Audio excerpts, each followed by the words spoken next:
John Lewis was a disciple of both Dr. King's and Jesus Christ. Dr. King was called the King of Love by Nina Simone. John Lewis, being his disciple, we call the Prince of Love. Pick 'em up and lay 'em down, right, right.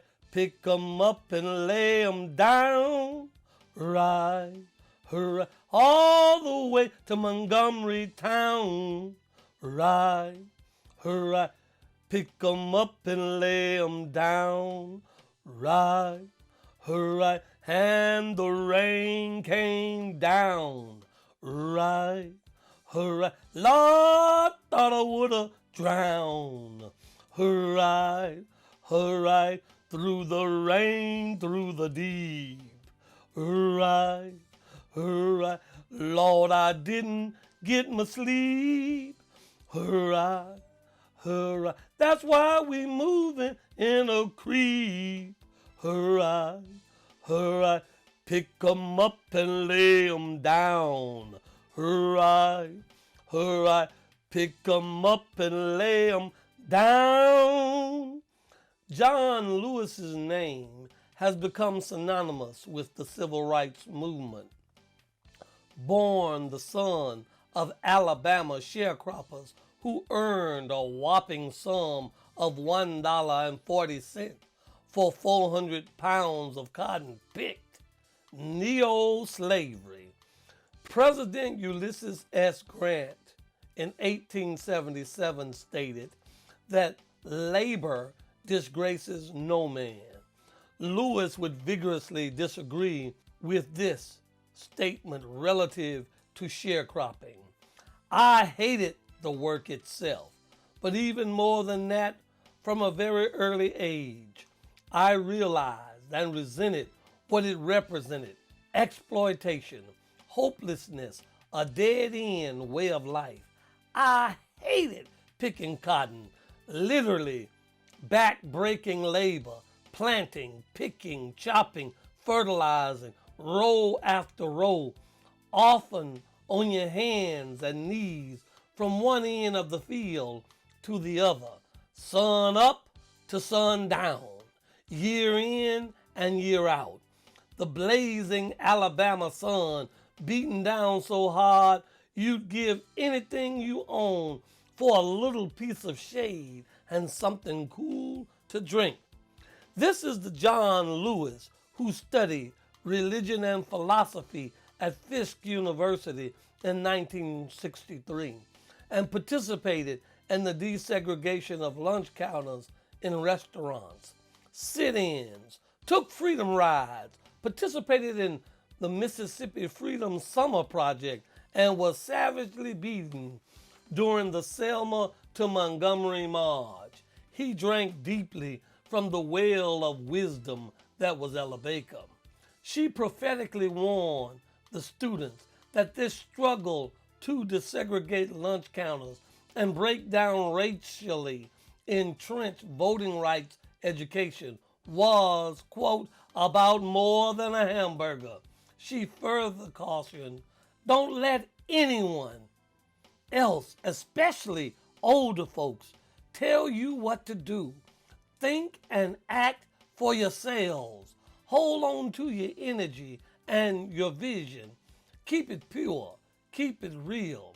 This was her charge to SNCC, the Student Nonviolent Coordinating Committee. Pick 'em up and lay 'em down. Right, right. Pick 'em up and lay 'em down. Right, right. Pick 'em up and lay 'em down. Right, right. Pick 'em up and lay 'em down. Right. Police brutality. Police on horses. Police in riot gear. Police with billy clubs. Police with tear gas. Police with high-pressured water hose with the ability to knock the bark off trees. Police with vicious dogs. Police, the enforcers of cruel and unjust laws. Pick 'em up and lay 'em down. Hurrah, hurrah, pick 'em up and lay 'em down. Hurrah. Fannie Lou Hamer, horrifically beaten for wanting the right to vote and participating in the civil rights movement in Winona, Mississippi. Emmett Till, snatched from the comfort of his great uncle Mose Wright's home and brutally beaten and murdered in Money, Mississippi. Cheney, Goodman, Swerner, beaten, tortured, murdered, and buried in an earthen dam in Philadelphia, Mississippi. Nina Simone cried, Mississippi, God damn. Pick 'em up and lay 'em down. Right, hurrah, pick 'em up and lay 'em down. Right, right. Dr. King was John's and the civil rights protesters' hero. He was our true north, our midnight sun in America's nightmare of hate and debauchery. He affectionately called John the boy from Troy, Alabama, that is, and he taught him how to get into good trouble by going to jail for the right reasons, when going to jail for any reason was viewed as both bad and unchristian. Good people simply did not go to jail, period. King was getting into trouble and applying the Bible lessons to this world's problems. Unlike many preachers whose sermons were about pie in the sky when we die by and by, Dr. King was preaching about something sound down here on the ground while we are still around. The young John was hooked on this new Christian social gospel based in love and preached by Martin Luther King Jr. Pick 'em up and lay 'em down. Right, hurrah, pick 'em up and lay 'em down. Hurrah, hurrah. John understood better than most. The soul of the movement was embodied in sharecroppers like his mother and father, and thousands of people like Fannie Lou Hamer, who was sick and tired of being sick and tired. They sang without hymn books. Their music came from the heart. No piano, no organ, no musical instruments. Somebody would say, sing, Mahalia, sing, sing, Mahalia, sing. It was these unbreakable spirits and songs of the simple, everyday people, good, honest people that worked from can't see in the morning to can't see at night, whose lives never made headlines, but who made it possible for those who did. Pick 'em up and lay 'em down. Hurrah, hurrah, pick 'em up and lay 'em down. Right, right. John believed in an America that has never been. Rather, he marched and protested for an America we hope to be. He vowed never to be happy as long as black mobility is from a smaller ghetto to a larger one. Although John served over 30 years in Congress, he had a heart of the Baptist preacher, and he never lost the passion for his Christian mission. Others may have labeled him politician or troublemaker. He saw his mission as divine. He believed in equality. Hate was not his way. He knew in America our only sin was in our weaponized skin, black skin, brown skin, rape-colored skin, light, bright, damn near white skin. How black I gotta be, for you see massa don't make life no easier for me. just how black I gotta be. Pick 'em up and lay 'em down. Right, alright. Pick 'em up and lay 'em down. Right, alright. He, like all protesters, lived with the threat of death every day for showing America a better way, the way of love. You, the government, allowed COINTELPRO to infiltrate, destabilize, discredit, and destroy black organizations.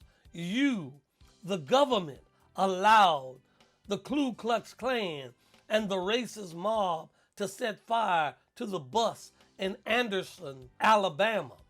You, the government, allowed racist white people to burn black churches. You, the government, allowed the beating and the torture of freedom riders. You, the government, knew who shot and killed Medgar Evers. You knew who bombed and murdered those 4 innocent little girls.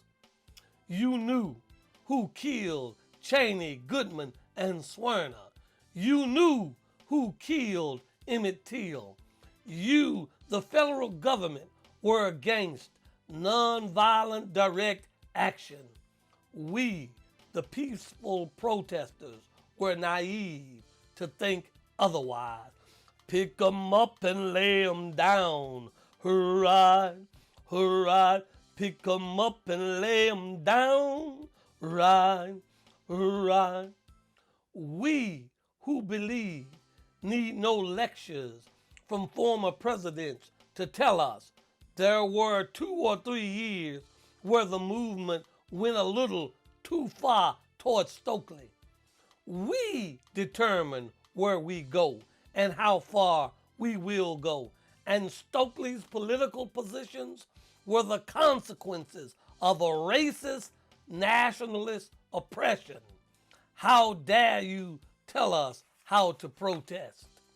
This monumental white arrogance, cruelty, and racism is what fueled the public crucifixion of George Floyd.